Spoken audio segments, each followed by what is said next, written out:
Hey folks, I'm Chris and I'm your Commander Mechanic. We've got another wild brew here on the channel today. I hung out with chat earlier this week to talk about a new legend from Streets of New Capenna, Kitt Kanto Mayhem Diva. You may recall Kitt from the Cabaret Precon upgrade I did, linked up top, but we're taking a different spin on her today. If you want to join me to brew these decks live, be sure to tune into Twitch, twitch.tv/Commander Mechanic. Keep an eye on my socials for when I'm going live. This week, we wanted to make a celebration of one of Magic's newest declared deciduous commander mechanics, meaning it will appear from time to time in commander products. It's Goad. And the commander we landed on to lead this deck is none other than Kitt Kanto Mayhem Diva. She's a 4-mana 3/3 cat bard druid that makes a green and white citizen token when she enters the battlefield. She brings her own +1. Additionally, at the beginning of combat on each player's turn, you may tap 2 untapped creatures you control. When you do, target creature that player controls gets +2/+2 and trample until end of turn, and we goad it. Note that the way this is worded, you only get to pump and goad 1 creature each turn from each opponent, as long as you have the creatures. You can't goad all of an opponent's creatures, not with Kitt Kanto at least. If that's more what you're going for, goading all of a player's creatures, I'd recommend you Commander Cycle, as discussed in my latest video on the topic, linked up top, over to Marisi, Breaker of the Coil. Marisi here is also a 4-mana cat, but a cat warrior and a bulkier 5/4. Marisi reads, your opponents can't cast spells during combat, so no combat tricks. Whenever a creature you control deals combat damage to a player, goad each creature that player controls. So, they both end up goading, but Kitt does this passively, not needing to attack at all, and Marisi does this on a wider scale, but demands you poke in with at least 1 creature at each opponent. Goad is a very interesting mechanic. It forces a goaded creature to attack, and to attack anyone but the person that goaded it. It's an excellent pillow fort mechanic, turning opponents' creatures on each other and protecting you from combat. Except that Goad has a major flaw. A goaded creature has to attack a player other than the player that goaded it if able. That means if you're down to a one-on-one scenario, Goad does nothing. You're the only person left to attack, and you're going to have a lot of angry creatures coming your way. When I built a Kardur Doomscourge deck last year, I found this out the hard way. Kardur technically goads all creatures all opponents control, and after playing it a few times, well, it was the best second place deck I've ever built. It'll get you to a one-on-one scenario, but just can't close out the game. And that's the real problem with Goad.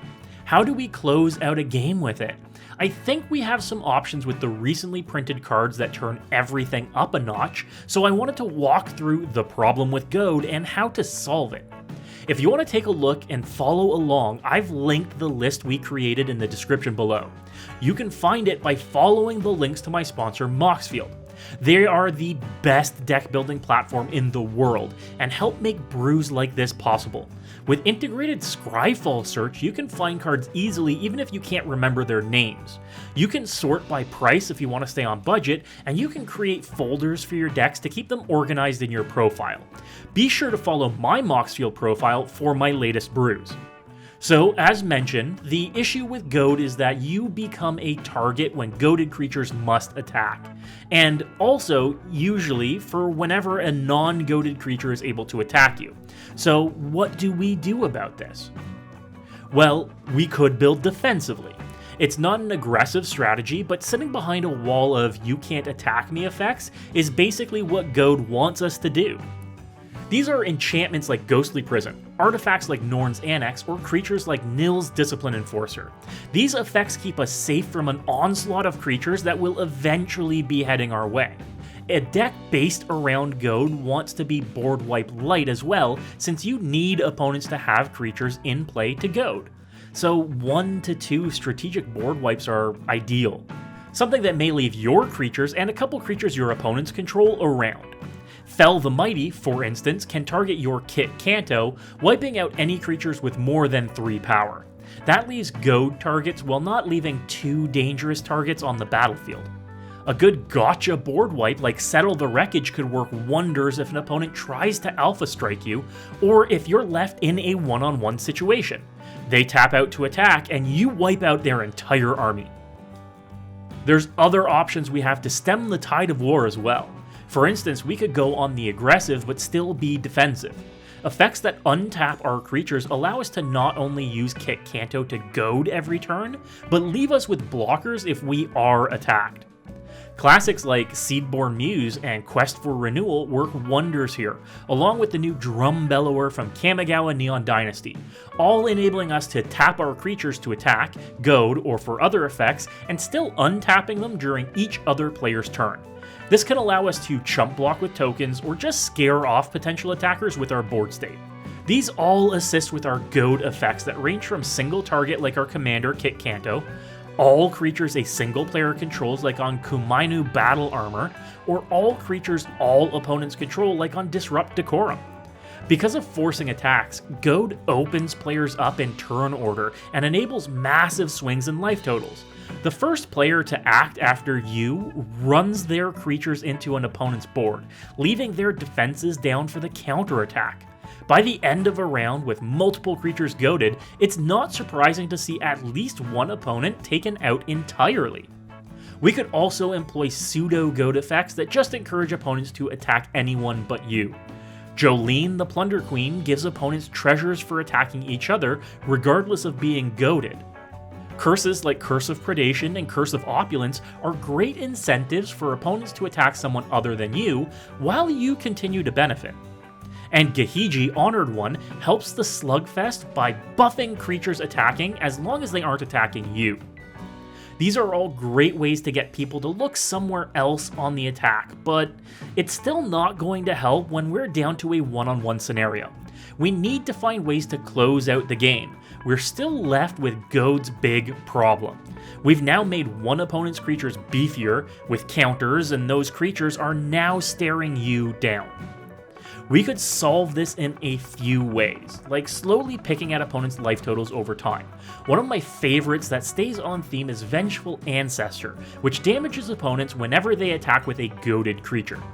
If the Ancestor comes down early enough, this can whittle down opponents over just a few turns.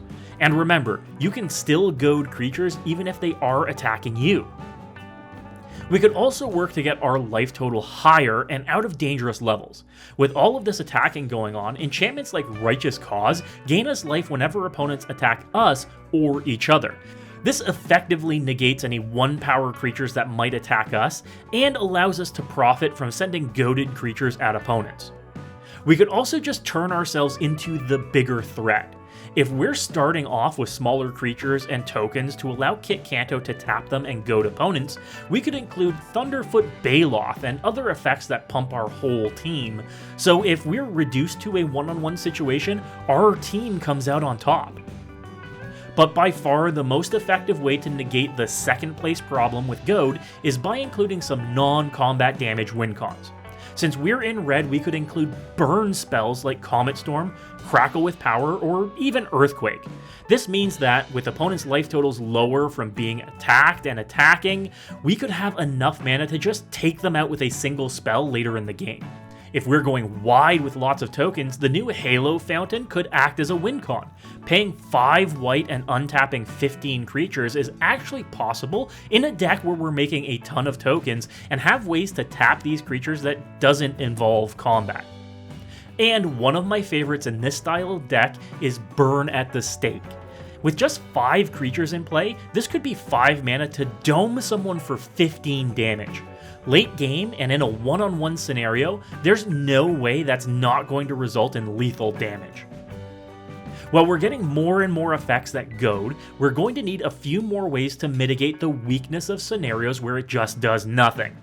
I wouldn't be surprised to see some kind of effect that's tailored to that coming up soon.